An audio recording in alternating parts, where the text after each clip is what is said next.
I was 18 years old when I got married. I belonged to a very conservative family, a Baloch family, where good daughters never say no to their parents. My father wanted me to get married, and all I said was, if that makes you happy, I'll say yes. And of course, it was never a happy marriage. Just about after 2 years of getting married, about 9 years ago, I met a car accident. Somehow my husband fell asleep and the car fell in the ditch. He managed to jump out, saved himself. I'm happy for him. But I stayed inside the car and I sustained a lot of injuries. The list is a bit long. Radius ulna of my right arm were fractured. The wrist was fractured. Shoulder bone and collarbone were fractured. My whole rib cage got fractured. But that injury that changed me and my life completely was the spine injury. Many people came to rescue. They gave me CPR. They dragged me out of the car. And while they were dragging me out, I got the complete transection of my spinal cord. Those 2.5 months in the hospital were dreadful. I was at the verge of despair. One day, doctor came to me and he said, well, I heard that you wanted to be an artist, but you ended up being a housewife. I have a bad news for you. You won't be able to paint again.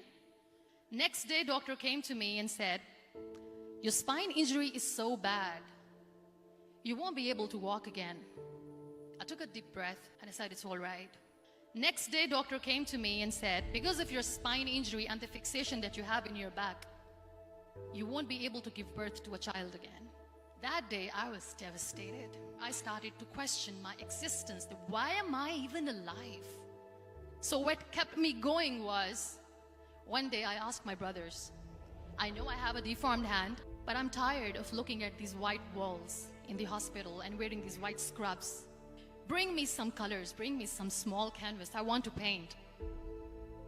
So the very first painting I made was on my deathbed, where I painted for the very first time. What an amazing therapy it was. Without uttering a single word, I could paint my heart out. I could share my story. People used to come and say, what lovely painting, so much color. Nobody could see the grief in it. Only I could. And that day I decided that I'm going to live life for myself.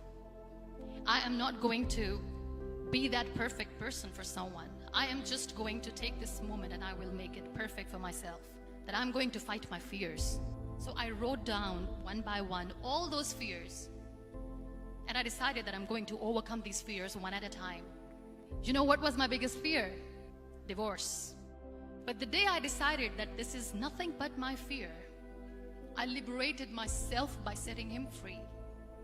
And I made myself emotionally so strong that the day I got the news that he's getting married, I sent him a text that I'm so happy for you and I wish you all the best.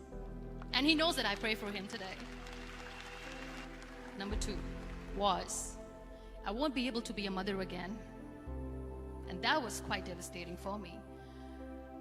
But then I realized there are so many children in the world, all they want is acceptance. So there is no point of crying, just go and adopt one. And that's what I did.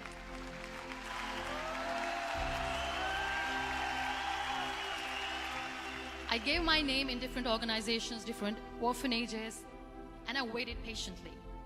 2 years later, I got this call from a very small city in Pakistan.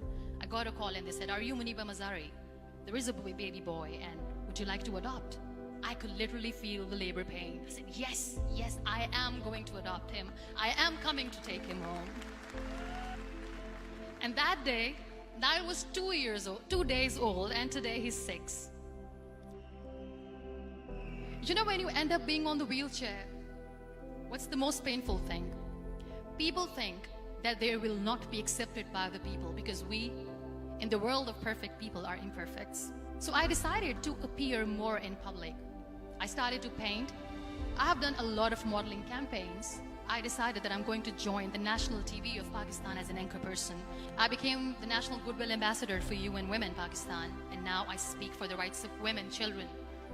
I was featured in BBC 100 Women for 2015. I'm one of the Forbes 30 under 30 for 2016. So when you accept yourself the way you are, the world recognizes you. It all starts from within. We have this amazing fantasy about life. This is how things should work. This is my plan. It should go as per my plan. If that doesn't happen, we give up. I never wanted to be on the wheelchair. Never thought of being on the wheelchair. This life is a test and a trial, and tests are never supposed to be easy. So when you are expecting ease from life, and life gives you lemons, then you make the lemonade, and then do not blame life for that. It is okay to be scared. It is okay to cry. Everything is okay, but giving up should not be an option. They always say that failure is not an option. Failure should be an option, because when you fail, you get up, and then you fail, and then you get up, and that keeps you going. Embrace each and every breath that you are taking. Celebrate your life. Live it. Don't die before your death. Real happiness lies in gratitude. So be grateful, be alive, and live every moment.